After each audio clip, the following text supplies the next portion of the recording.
हरियाणा के यमुनानगर में पुलिस को उस वक्त एक बड़ी कामयाबी हाथ लगी जब जिले के एसपी कमलदीप खुद दल बल के साथ एक रिहायशी इलाके में स्थित फैक्ट्री में रेड करने पहुंच गए। इस फैक्ट्री में जो बनाया जा रहा था उसे देखकर एक बार पुलिस को भी अपनी आंखों पर यकीन नहीं हुआ। जी हां, शहर के बीचों बीच यह एक ऐसी फैक्ट्री थी जिसमें गैर कानूनी तरीके से शराब तैयार की जाती थी। यही नहीं, शराब को पैक करने के लिए बोतलें भी इस फैक्ट्री में बनाई जाती थी। बोतलों में शराब भरने के बाद इन पर नामी शराब कंपनियों के फर्जी लेबल चिपका दिए जाते थे। इसके बाद ये शराब हरियाणा के अलावा किस किस राज्यों में सप्लाई की जाती थी, इस सवाल का जवाब फिलहाल पुलिस अपनी जांच में तलाश कर रही है। इस मामले में यमुनानगर पुलिस ने पानीपत से एक अभियुक्त को गिरफ्तार किया है। शुक्रवार देर शाम यमुनानगर की शांति कॉलोनी में स्थित देव इंडस्ट्रीज में अचानक यमुनानगर के एसपी कमलदीप गोयल ने पुलिस के दूसरे वरिष्ठ अधिकारियों और सीआईए स्टाफ के साथ रेड कर दी। फैक्ट्री के अंदर का नज़ारा देखकर एक बार तो पुलिस को भी अपनी आंखों पर यकीन नहीं आया। फैक्ट्री के बाहर टंगे देव इंडस्ट्रीज के बोर्ड पर लिखा था कि यहाँ प्लास्टिक के पुराने ड्रम बेचे व खरीदे जाते हैं, मगर फैक्ट्री में अवैध रूप से शराब बनाई जा रही थी। इसके बाद फैक्ट्री का गेट कई घंटों तक भीतर से बंद कर दिया गया और पुलिस ने फैक्ट्री के अंदर और बाहर जबरदस्त किलाबंदी कर दी। बीच बीच में गेट केवल उस वक्त खुल रहा था जब किसी अधिकारी या कर्मचारी को बाहर से अंदर या अंदर से बाहर जाना होता था। ये नज़ारा शांति कॉलोनी में रहने वाले लोगों के लिए किसी रोमांच से कम नहीं था। लिहाजा फैक्ट्री के बाहर तमाशबीनों का भी जमावड़ा लगना शुरू हो गया। लोग ये जानने के लिए काफ़ी उत्साहित थे कि आखिर फैक्ट्री के भीतर चल क्या रहा है। देखते ही देखते सोशल डिस्टेंसिंग और कोरोना वायरस से बचाव के लिए बनाए गए सभी नियम हवा हवाई हो गए। इन हालातों से निपटने के लिए भी पुलिस को काफ़ी मुशक्कत करनी पड़ी।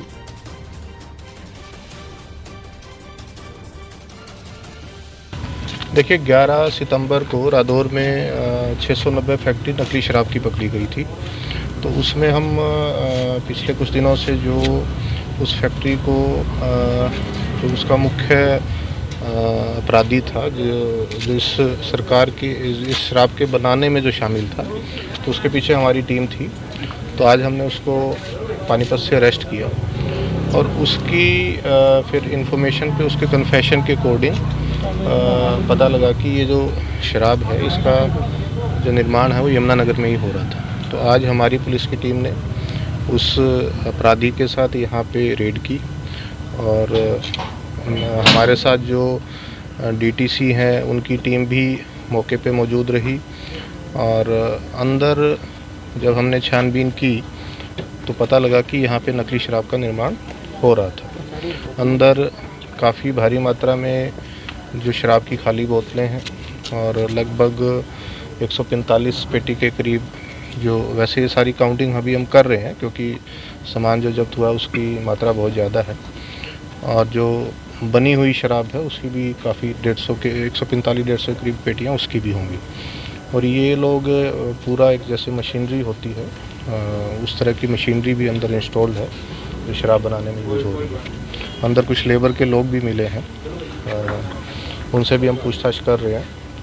और जो बोतल बनाने का जो एक छोटी सी मशीन है उसको देख के लग रहा है जैसे वो बोतल जो है, खाली बोतल्स जो हैं उनका निर्माण भी अंदर ही हो रहा है। तो ये पुलिस को बरामद यहाँ से हुआ है और यहाँ पे कई जो शराब की फैक्ट्रियाँ हैं उनके लेबल्स मिले हैं, तो उनके ब्रांड की यहाँ नकली शराब बनाई जा रही थी। तो देशी शराब है, अभी तक तो देशी का ही हमें स्टॉक मिला है जो भी अंदर। सर, कहाँ सप्लाई हो रही थी इसकी कुछ पता लगा? लेकिन नाम मैं अभी in the interest of investigation आपको नहीं बताऊंगा क्योंकि अभी इसमें कई लिंक हैं इन्वेस्टिगेशन के जो हमने अभी छानबीन करनी है। रॉ मटेरियल के जैसे मैंने बताया लगभग जो खाली बोतलें होंगी वो तो आई थिंक वैसे हम काउंटिंग कर रहे हैं काफ़ी ज़्यादा है, शुड बी अराउंड 15,000 तो खाली बोतलें ही होंगी क्योंकि प्रॉपर ये जो अभी तक की पूछताछ में आया है ये लगभग 22 अगस्त के आसपास फैक्ट्री शुरू। शराब के कारोबार से जुड़ा जो व्यक्ति है वो कहाँ का रहने वाला है? अभी मैं आपको, देखिए आप वही सवाल बार बार ना पूछिए, मैं बता रहा हूँ कि in the interest of investigation हम अभी कुछ अरेस्ट मैंने बताया, एक जिसको अरेस्ट किया है उसी की कन्फेशन के अकॉर्डिंग यहाँ पे रेड की गई।